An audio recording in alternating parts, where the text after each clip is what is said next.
Muchísimas gracias, Tania Alonso y Daniel Patier. Hoy están con nosotros para esta entrevista de la que ahora contaremos su contenido.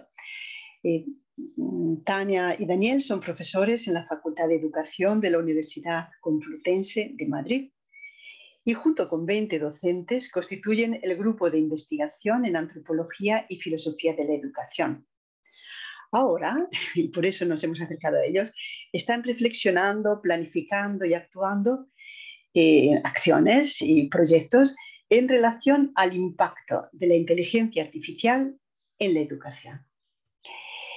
Y esto nos interesa particularmente porque en el artículo del mes anterior, el mes de julio, hablamos de un proyecto por un juramento ético en los retos de la inteligencia artificial.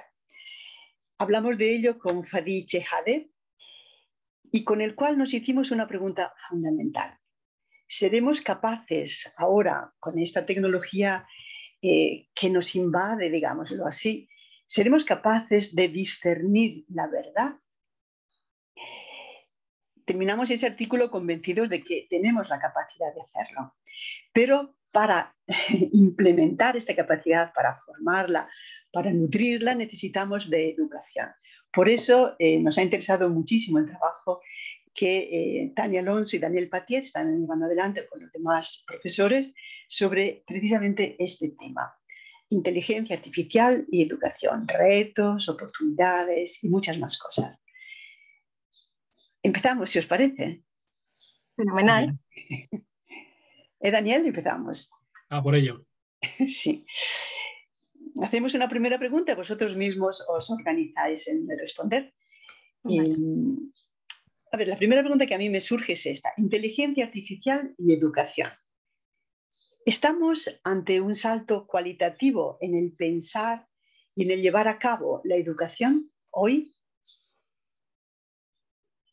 Bueno, gracias antes de nada por la invitación. Daniel Patier y yo, junto con otro grupo, ¿no?, de profesores del Grupo de Investigación de Antropología y Filosofía de la Educación, hemos comenzado muy recientemente un proyecto de innovación docente financiado por la Universidad Complutense para indagar un poco los usos éticos y pedagógicos de ChatGPT en concreto en la docencia universitaria, y estamos pues en los primeros pasos de este proyecto, pero bueno, con muchísimas ganas y con muchísimo interés de recopilar todo lo que pasa, ¿no? Y una de las grandes cuestiones, creo que lo habéis puesto vosotros, ¿no?, en el número pasado, como decías, Victoria, así que gracias también por esto, además de por la invitación. Y yo creo que sí, ¿no?, que estamos ante un salto cualitativo que se diferencia de otras tecnologías que simplemente hacían más rápido lo que hacía el humano, ¿no? O sea, pues cómo nos ha facilitado la vida hacer operaciones con Excel o con la calculadora, no es comparable al salto cualitativo de la inteligencia artificial generativa,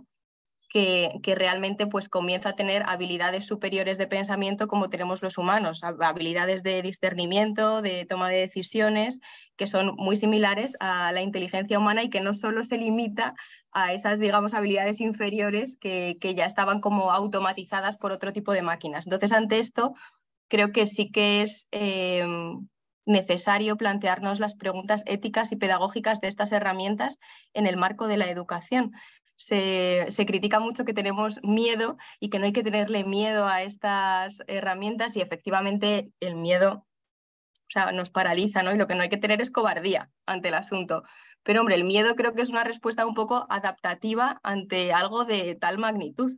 Entonces, si el miedo nos lleva a la prudencia, pues bienvenido sea, siempre y cuando pues, no nos lleve a la cobardía, ¿no? Tenemos que ser valientes, afrontar esto, y es justo de lo que estamos tratando de hacer.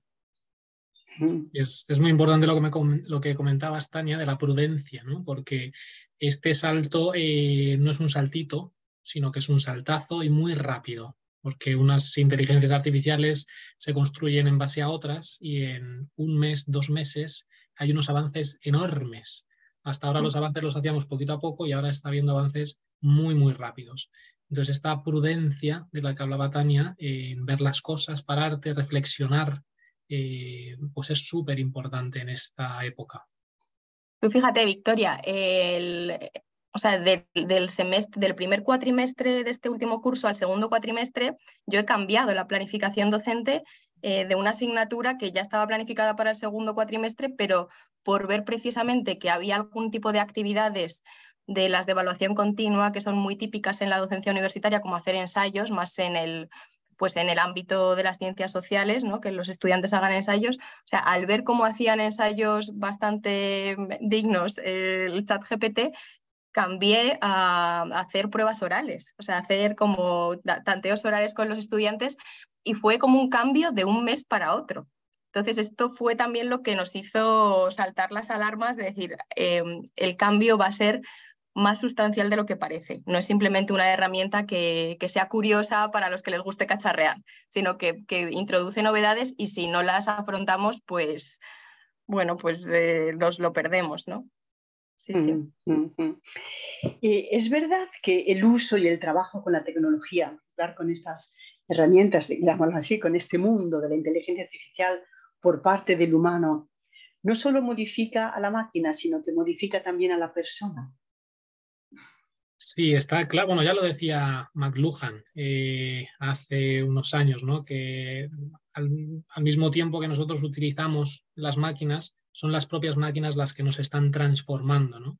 Y en las últimas décadas, los últimos años, cada vez tenemos más evidencias científicas que demuestran que la utilización de las tecnologías tiene un efecto importante y significativo en las capacidades humanas, ya sean de las típicas que conocemos, de atención o concentración, memoria, reflexión, ¿no? Pues vemos que si cuanto a más tecnología usamos, pues solemos tener menos memoria, menos concentración, menos niveles de atención, etcétera, ¿no? Entonces, ya no es solo que estemos ante un uso de un material que nos modifique o que la tecnología nos pueda servir para hacer algo, sino que tenemos que pararnos y reflexionar, ya que tenemos evidencias científicas de que nos está transformando las capacidades cognitivas, tenemos que pararnos y reflexionar, ¿no? Porque si no podemos perder lo realmente humano, ¿no? Todas estas capacidades que son importantísimas, tanto de reflexión, de autonomía, que el uso de la tecnología puede hacer que tengamos un déficit de ellas, ¿no? Entonces, bueno, pues la tecnología no es cualquier cosa. Entonces, es muy importante este tipo de proyectos, este tipo de entrevistas que nos hagan pararnos y reflexionar acerca de estos cambios que produce en nosotros sin que nosotros lo sepamos. Si lo anticipabas un poco, pero querría que lo profundicemos un poco más. Parece una paradoja que sea ahora la inteligencia artificial la que nos recuerda, la que nos obliga, por así decir, a volvernos a apropiar de lo que es específicamente humano, de lo que es insustituible, de la parte esa humana que es insustituible, de lo que debemos preservar. ¿Es así, Tania? Totalmente. O sea, creo que si esto nos ofrece una oportunidad, más allá de las oportunidades técnicas que nos ofrece tener a nuestro alcance una inteligencia artificial, es la época en la que nos sitúa, ¿no? Que es la época de lo humano, donde va a quedar desnudo, donde se va a desvelar qué es lo insustituiblemente humano. O sea, qué cosas no son sustituibles por las máquinas. Y en la pedagogía nos hacemos más preguntas, ¿no? No simplemente a nivel técnico, informático, tecnológico, qué cosas nunca podrá sustituir una máquina, que esa sería más una pregunta de profesionales de la tecnología, sino también qué cosas, aunque puedan ser sustituidas, no es deseable que sean sustituidas, ¿no? En la entrevista del mes pasado que mencionabas al principio, comentaba el ponente que la inteligencia artificial es capaz de leer 1000 libros en una hora y hacer una síntesis sobre ellos, ¿no? ¿Y qué? Nos preguntamos, ¿no? En pedagogía, ¿y eso y qué? ¿Y qué pasa? ¿Esto quiere decir que entonces no es necesario que un estudiante estudie? O sea, nos obliga a reflexionar sobre el valor pedagógico, sobre los bienes que nosotros disfrutamos cuando nos paramos y nos esforzamos por algo, nos paramos a reflexionar por algo, leemos, aprendemos a leer, aprendemos un idioma, ¿no? O sea, la pregunta es si hay algo que ahí ganamos que no ganaríamos si esto lo hiciese una máquina por nosotros, y aunque pueda hacerlo. Entonces, a mí me parece que eso es lo más interesante. O sea, hasta qué punto va a exigir del humano ser libre y responsable.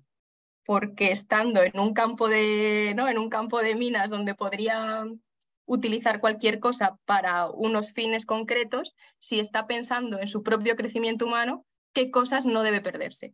Entonces, esta va a ser la pregunta pedagógica clave, yo creo. O sea que sí, efectivamente esto, ¿no? O sea, qué cosas tenemos que preservar, no por ninguna nostalgia del pasado, sino por lo humano, por preservar lo humano. Y además, con la calculadora se ve fácil, ¿no? Porque la calculadora te permite sumar, multiplicar, dividir. Entonces, ¿qué hacemos? No lo damos en la escuela porque lo hace la calculadora. Esto lo podríamos llevar al ámbito de la inteligencia artificial con un montón de cosas, ¿no? Pero es que yo necesito, como ser humano, tener este valor que tiene el simple hecho de aprender a leer, aprender a sumar, porque yo voy al supermercado y si no me engañan, porque yo necesito aprender a sumar, restar, que es un tanto por ciento, necesito ser libre, y para ser libre necesito este tipo de conocimientos, aunque lo haga la calculadora, aunque lo haga la inteligencia artificial. Con lo cual hay cosas que no podemos permitirnos el lujo de simplemente olvidarlas. Sí.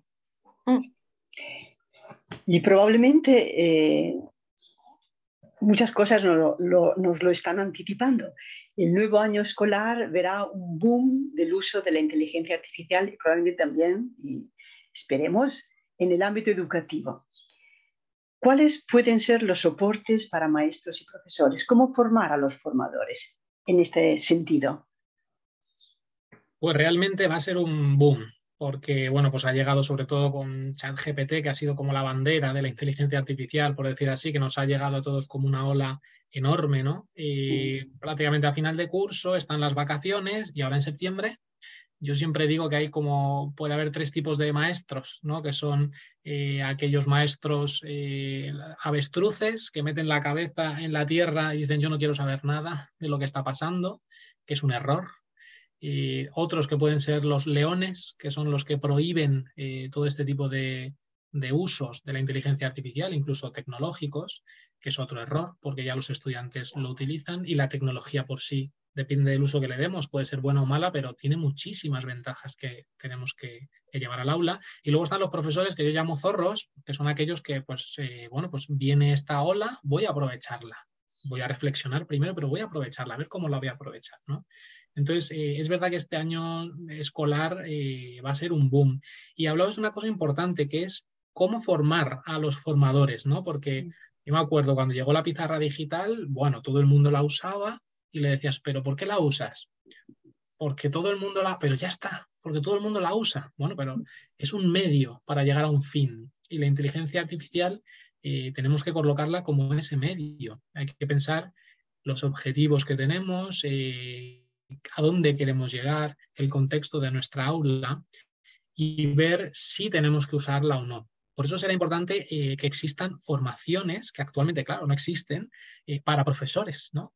Partiendo no solo de lo que se puede hacer, digamos, de recursos web o de inteligencias artificiales en concreto, que van a ser modificadas cada semana, que está muy bien, sino también de esta parte de reflexión, ¿no? De dar un paso atrás y ver si esto lo puedo llevar a mi aula, dependiendo del contexto, de la edad, etcétera, o no. Entonces va a ser muy interesante este curso escolar.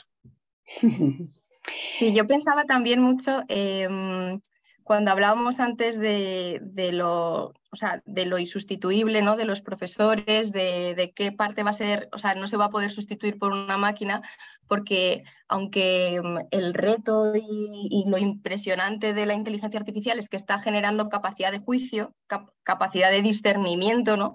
Que es como lo que más nos sorprende, que sea capaz de tomar decisiones creativas que a nosotros no se nos habría ocurrido, ¿no? Me acordaba mucho, pensando sobre esto, de un libro que en pedagogía es clave de Max van Manen, un pedagogo que tiene varios libros, pero uno que se llama El momento pedagógico, y que define el momento pedagógico como ese momento en el que el niño, el joven, reclama una respuesta del adulto. Y eso ocurre aquí y ahora, o sea, te está reclamando el niño cuando viene y te enseña un dibujo, cuando viene y te miente, cuando viene y te interrumpe una conversación o cuando hace cualquier cosa y te mira de reojo, ¿no? O no te mira, pero está esperando en ese momento, aquí y ahora, una respuesta del adulto, ¿no? Y siempre decimos que uno da una respuesta, ¿no? Tiene que hacer un juicio pedagógico muy rápido, incluso no dar una respuesta es ya dar una respuesta, ¿no? Quedarte callado y no decirle nada al niño cuando te está haciendo una pregunta incómoda es ya una respuesta. Entonces, esto no va a poder hacerlo la máquina. No va a ser su padre, ¿no? La inteligencia artificial no va a ser tu padre. Entonces, esto creo que también es importante para los docentes y para los educadores en general. O sea, que sepan que esta parte de juicio pedagógico instantáneo, que todo el rato reclaman niños y jóvenes, va a ser absolutamente insustituible y que parte de la reflexión en la formación de la que estaba contando Daniel tendrá que ser esta, ¿no? Recuperar el sentido pedagógico de nuestra práctica, que tiene que ver con estas acciones que se reclaman en el momento. Y hablando ahora de los agentes educativos, miramos así, hacemos una breve síntesis, los riesgos y las oportunidades que tienen ante la inteligencia artificial. Bueno, pues yo creo que tenemos muchos riesgos y muchas oportunidades, ¿no? Es verdad que, por ejemplo, hablando del profesorado, tenemos este riesgo que ya hemos indicado, ¿no? De entrar en esta ola porque me arrastra, porque es la moda, porque estoy usando inteligencia artificial y parece que, no sé, soy más moderno. Esto es un riesgo. Pero luego también tiene muchas oportunidades, ¿no? Yo este curso voy a ver hasta dónde llegamos en la universidad con los futuros profesores, de ver cómo podemos programar, hacer una programación didáctica con inteligencia artificial, ¿no? Es algo que, bueno, pues los docentes, es verdad que infantil, primaria, secundaria, se quejan y nos quejamos mucho de que no tenemos tiempo damos nuestras clases, pero no tenemos mucho tiempo para prepararlas. Es verdad que las programaciones didácticas, si las haces bien, requieren mucho tiempo de hacer esta conexión entre competencias, objetivos, contenidos, etcétera. Y la inteligencia artificial puede ayudar a esto muchísimo a un profesor, ¿no? También contextualizando un poco, pero hasta cierto punto, porque como decía Tania, la inteligencia artificial nunca va a llegar a esta contextualización que tiene un maestro, que está en el día a día con los alumnos, que les ve el rostro, que conoce sus familias, de dónde vienen, todo. Esto no lo va a hacer la inteligencia artificial, pero puede ayudar. Por ejemplo, las programaciones didácticas, también en las actividades, ¿no? Sobre todo los profesores que se estén iniciando los primeros años. Yo me acuerdo muchas veces, yo he sido profesor de educación primaria antes de llegar a la universidad, y yo me acuerdo que mis primeros años decía, ¿y qué hago? Porque es verdad que, bueno, a medida que vas siendo maestro, pues, yo qué sé, pues tienes mucha más experiencia, ¿no? Pero te puede ayudar este tipo de inteligencias a mejorar tu creatividad, las expectativas, las actividades que puedes hacer con los estudiantes. Entonces va a haber unas oportunidades muy importantes. Y luego también los estudiantes, ¿no? Pues tienen este riesgo que trae toda esta tecnología, ¿no? De ser arrastrados simplemente por estas tecnologías, ¿no? Pasa como, por ejemplo, con YouTube, ¿no? Que muchos lo usan para un aprendizaje y está muy bien, pero a veces te pones a ver vídeos y acabas viendo vídeos de gatitos o de que nada tienen que ver con lo que estabas viendo y te ha arrastrado. Por eso yo siempre digo que es importante en esta ola de la tecnología y de la inteligencia artificial tener la capacidad de no estar en una balsita que te arrastra para un lado y para otro, sino estar en un barco o en una lancha a motor en la cual yo dirijo dónde quiero ir. Y yo puedo entrar en la tecnología y salir y puedo ir con este objetivo. Esto es muy importante. Y los estudiantes, pues les tendremos que ayudar a construir este motor y este barco y que no les lleve pues los mares de la tecnología hacia aguas no deseadas. Muy interesante, muy interesante. Tania, ¿en qué sentido la inteligencia artificial hará mejores a los estudiantes? ¿Qué les ayudará a descubrir? A los estudiantes, ¿qué les hará mejores? Pues un poco lo que ya veníamos diciendo, ¿no? O sea, creo que se resume en en la libertad y la responsabilidad que van a tener que poner en marcha. O sea, se van a dar cuenta, un poco al hilo también de lo que contaba Daniel, que la vida rica online depende de una vida previa y aparte y al margen de una vida offline que sea rica, ¿no? Esto lo cuenta mucho un pedagogo muy famoso español que se llama Gregorio Luri, que siempre dice que la tecnología y por extensión también la inteligencia artificial y el uso que hagamos de ella, o sea, él dice siempre que la tecnología son como una especie de prolongaciones antropológicas, ¿no? Es decir, que quien tiene una vida social rica, cultural, estimulante, una vida de estudio intenso en el día a día, lo normal es que aproveche la tecnología y por tanto aprovechará también la inteligencia artificial para poder ampliar los horizontes de esa buena vida que ya tiene, ¿no? Y pasará lo mismo con los docentes. El buen docente, el que tiene claro el rumbo, el que tiene claro el horizonte, ampliará esto y le pasará a profesores y estudiantes. O sea, por eso nos jugamos mucho en la vida offline. Importante. Y en el proceso educativo, padres y madres, la familia en general, son un eslabón fundamental. Esto nos lo dice la experiencia, nos lo dice la teoría desde siempre. ¿Dónde encontrarán apoyo padres y madres, la familia en general, ante la invasión, digámoslo así, tecnológica? Bueno, pues yo creo que es muy importante, porque hemos hablado antes de estudiantes, de profesores, que son como el núcleo, ¿no?, de la educación, pero no podemos olvidar otros agentes educativos que están ahí, por supuesto, la familia, los padres, las madres, tenemos un papel fundamental, ¿no? Y en esta ola que yo considero que los que somos papás, mamás, etcétera, vamos a ser unos, igual que se dijo, inmigrantes digitales cuando llegó la tecnología, pues vamos a ser inmigrantes en inteligencia artificial y ya está, no hay que, somos así, ¿no? Y luego estarán los nativos en inteligencia artificial, que son pues nuestros hijos pequeños, ¿no? Pero no hay que tener miedo, ¿no? Y los padres necesitaremos apoyos, ¿no? Yo, por ejemplo, siempre digo, en el caso de YouTube, que es pues una de las plataformas en la que más se utiliza la tecnología también para el ámbito educativo. Yo, por ejemplo, tengo un canal de YouTube que se llama Canta y Aprende, ¿no? Compongo canciones para que los niños y no tan niños aprendan pues, los ríos, los países, cualquier cosa, ¿no? Entonces, este canal es un canal seguro para que los niños o las familias accedan a contenidos educativos, es verdad, a través de la tecnología, pero es digamos, un canal seguro, ¿no? Entonces creo que será importante en esta época no navegar simplemente por voy a entrar a YouTube, por ejemplo, o voy a utilizar la inteligencia artificial, sino tener estos hitos, en el caso de YouTube, estos youtubers educativos que se puede confiar en ellos, en este tipo de canal y no de una manera tan abierta, ¿no? Porque cualquiera puede subir cosas a YouTube, cualquiera puede generar páginas web, incluso la inteligencia artificial puede hacerlo por sí sola.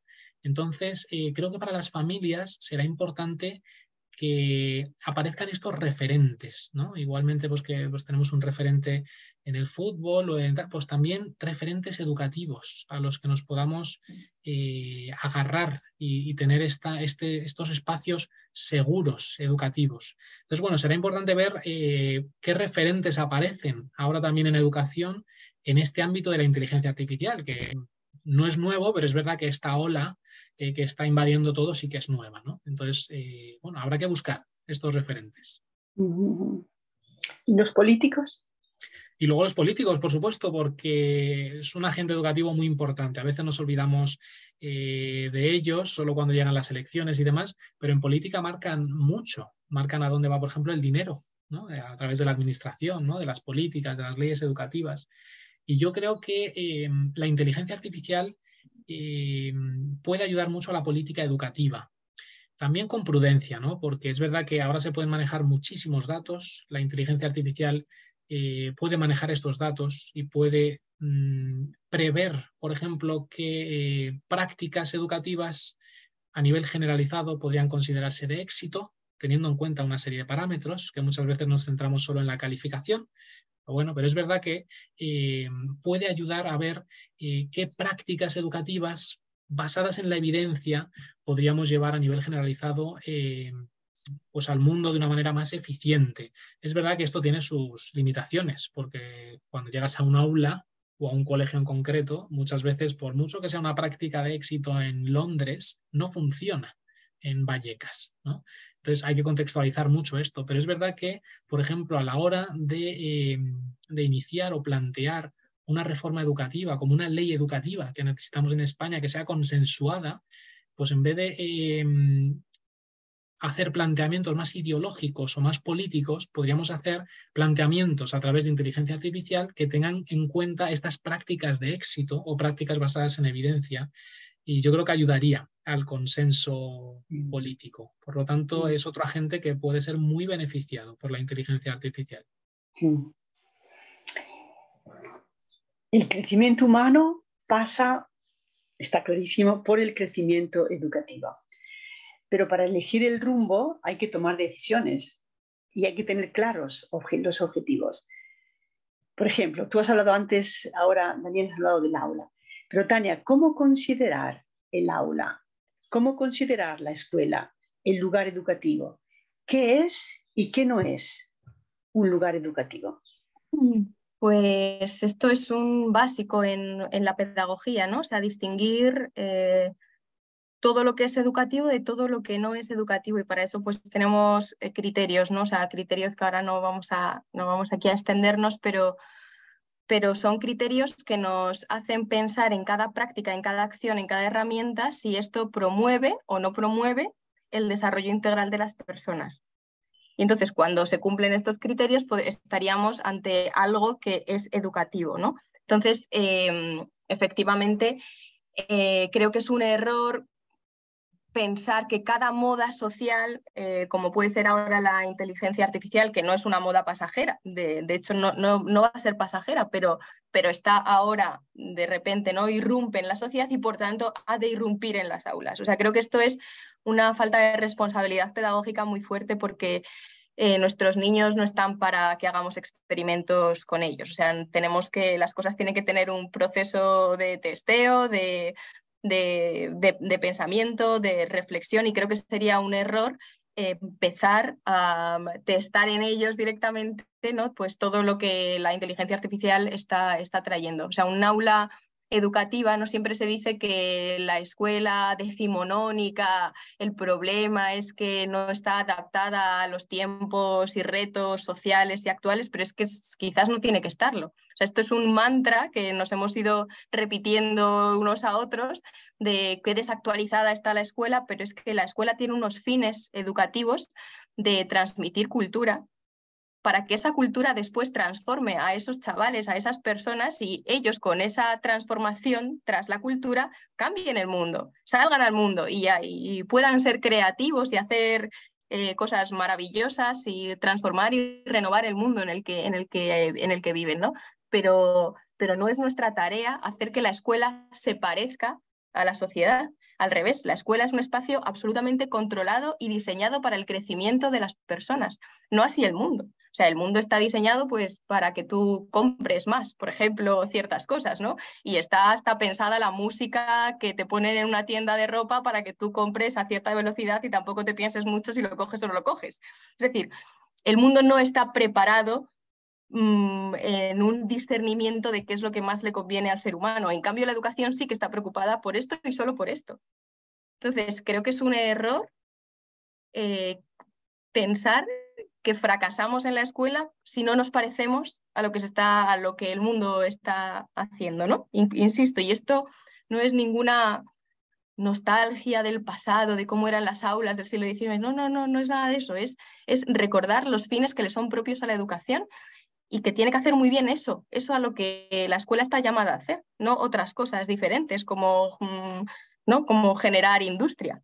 No estamos en la escuela para generar una industria o para generar trabajadores, sino para formar a las personas de una manera integral, a nivel intelectual, a nivel social, a nivel emocional, a nivel personal, ¿no? O sea, para esto estamos, no para otra cosa. Y creo que nos equivocamos de verdad mucho cuando decimos cuando estamos preocupados más por la brecha digital y porque un chaval no sepa toquetear una pantalla, a que salga del colegio sin haber leído ciertos libros importantes. O sea, creo que estamos cometiendo una irresponsabilidad pedagógica, sinceramente, y con la inteligencia artificial este tiene que ser nuestro punto de partida, o sea, nuestra premisa.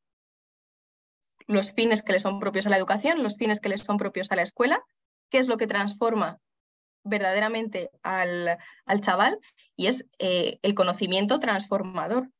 Sí. O sea, esto de la escuela solo se ha transmitido conocimiento, ¿no? Que también está súper repetido,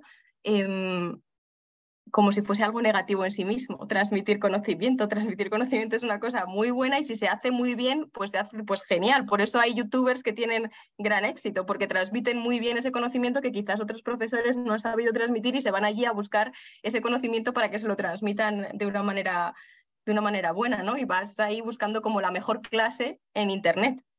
Entonces, sobre todo pensando en no generar lo que en educación llamamos el efecto San Mateo, ¿no? Que viene de la frase esta de al que más tiene más se le dará y al que no tiene se le quitará incluso lo que cree tener.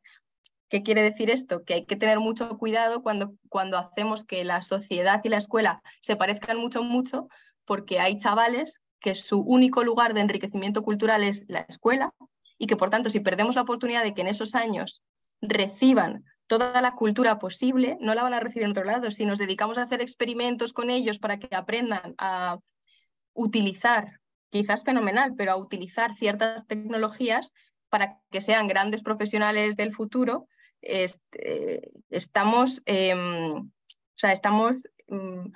olvidando, ¿no? O sea, estamos teniendo una dejadez de funciones. Sí.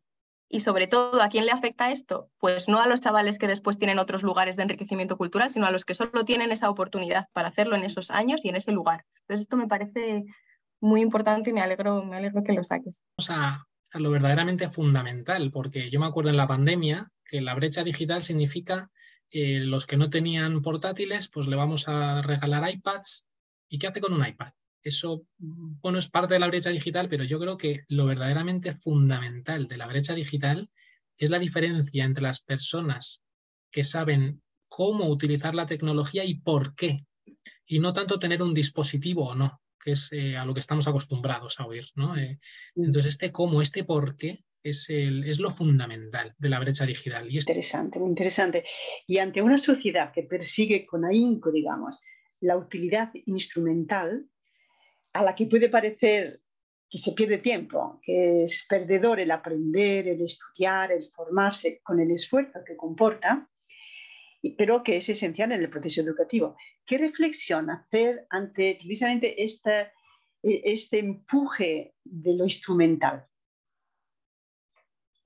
Un poco lo que venimos diciendo, ¿no? O sea, es recordar que nuestra tarea no es formar consultores, no es formar grandes economistas, ni, ¿no? O sea, no, en lo que es la escuela, lo que es la escuela, estoy hablando de la escuela, no de la universidad. Y en ese sentido, relajarnos, ¿no? O sea, relajarnos y decir, es que yo lo que tengo que hacer muy bien es transmitirle la pasión por las matemáticas, el orden que hay en la matemática, o sea, la belleza que uno puede descubrir cuando entiende un teorema. O sea, la maravilla de descubrir los millones de tonos verdes que hay en la naturaleza. El orden que hay en una frase. ¿Para qué nos sirve la sintaxis? ¿Para qué nos sirven las raíces cuadradas? ¿Para qué nos sirven? ¿No? O sea, hemos caído durante muchos años en el ¿para qué nos sirve? Entonces, Nuccio Ordine, que ha fallecido recientemente, ¿no? En su libro este de la utilidad de lo inútil, decía, es útil todo lo que te mejora. Entonces, si esto te mejora, es útil. Creo que tenemos que estar como muy, muy enfocados a esto, ¿no? También hay un libro reciente publicado por Encuentro de Sina Hitz que se llama Pensativos, los placeres ocultos de la vida intelectual, y habla de cómo en la universidad tiene que tener mucho cuidado de no perder los fines que le son propios, ¿no? Que son es el aprendizaje, o sea, el estudio que te transforma y que te hace crecer y que por tanto te va a mejorar y te va a hacer tener una mayor capacidad para comprender el mundo y para transformarlo, pero que ese es el objetivo, no solo generar grandes técnicos, ¿no? O sea, no es una simple formación profesional. Entonces me parece importante incidir en este punto, sí. Importante, muchísimas gracias. Y en la polarización social que se respira y que a veces quita la respiración más bien, ¿cómo encontrar el equilibrio entre tecnología, espacios y tiempos? La importancia de diferenciarlos. Pues mira, no lo sé, porque como te decía, realmente estamos comenzando a investigar estos temas seriamente, pero yo tengo la intuición, la hipótesis de que vamos a caminar hacia lugares diferenciados.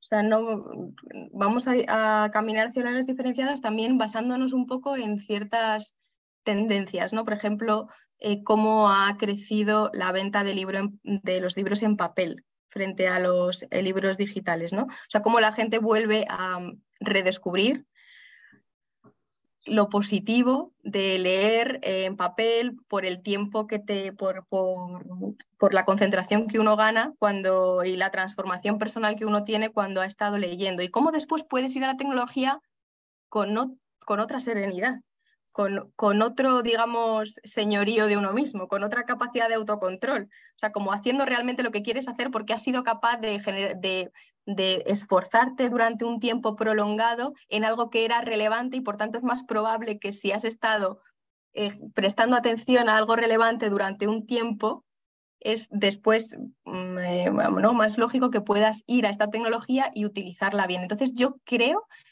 que vamos a caminar hacia lugares, hacia espacios educativos diferenciados, espacios como libres de Wi-Fi, digamos, o sea, como de momentos de estudio, de reflexión, de discusión cara a cara, y después momentos en los que todo esto trates de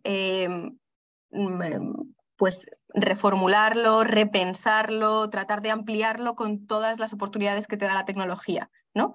Pero sin mezclarlo, sin pensar que para todo necesitamos una inteligencia artificial,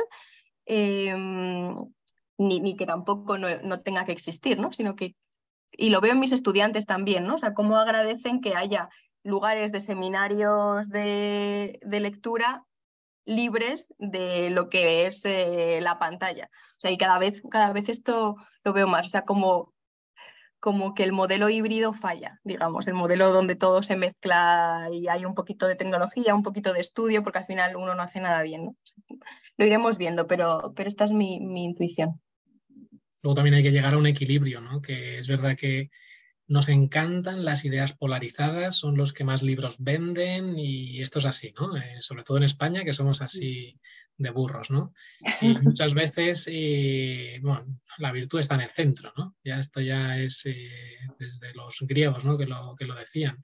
Y con esto de la tecnología, pues probablemente también, ¿no? Entonces hay que buscar ese equilibrio, no dejarte arrastrar por esta ola y, como decía, pues tener tú esta barca a motor e ir tú donde quieras, ¿no? Tener, pues ahora lo uso, pero ser libre de no usarlo también. Hay gente que no es libre de no usar el móvil. Se dejan el móvil y se vuelven locos. Pues no eres libre, ¿no? Entonces hay que buscar este equilibrio y, por supuesto, siempre ser libres, usándolo o no. Tenemos que terminar, lo siento mucho porque es un tema que evidentemente da para muchísimo hablar, muchísimo pensar, muchos estímulos para volver sobre ellos. Pero a ver, queriendo hacer una pregunta que concluya un poco nuestra conversación. Hemos hablado de temor, hemos hablado de prudencia y de muchas más cosas. ¿Cuál es el espacio para la esperanza? Pues yo creo que la esperanza, yo creo que está en la educación. Yo creo que está en la educación, ¿no? Tenemos un reto ahora los profesores enorme, enorme, nos jugamos mucho. Y yo creo que la clave para entrar en estas tecnologías, en esta inteligencia artificial, sin quemarnos, es lo que llamamos el juicio pedagógico, ¿no? Es esta parte de reflexión que tienen que tener los buenos docentes, de saber diferenciar qué es educativo y qué no lo es. Y esto es muy importante, y esto nos va a salvar. A aquellos profesores y profesoras que hagan este tipo de reflexiones, pues sabrán discernir qué utilizar y qué no, cuándo utilizarlo y cuándo no. Y esto, llevado al mundo educativo más allá de las aulas, también, ¿no? En nuestras familias, como padres, como madres, como usuarios también de la tecnología, que a veces pensamos en terceros, pero tenemos también que actuar con este juicio pedagógico también para nosotros, ¿no? Y buscar siempre lo que nos hace crecer como personas. Esta es la clave de esta época, porque estamos ya en un cambio de época, lo veamos venir o no, y yo creo que esto va a ser clave. Entonces yo me voy a aferrar a este juicio pedagógico, a saber discernir qué es educativo, qué me hace crecer y qué no me hace crecer. Totalmente, me sumo a lo que ha dicho Daniel. Pues muchísimas gracias por habernos entregado estas perlas, esta brújula, por así decir, que puede acompañarnos y orientarnos en esta selva, digamos, en la que en este momento podemos venir a encontrarnos, sobre todo si no tenemos esa formación o mientras la encontramos o mientras la estamos buscando. Por tanto, os agradezco muchísimo que hayáis aceptado esta conversación con Ciudad Nueva, entre cuyos lectores, por lo que nos resulta, hay un altísimo porcentaje de personas dedicadas precisamente a la enseñanza.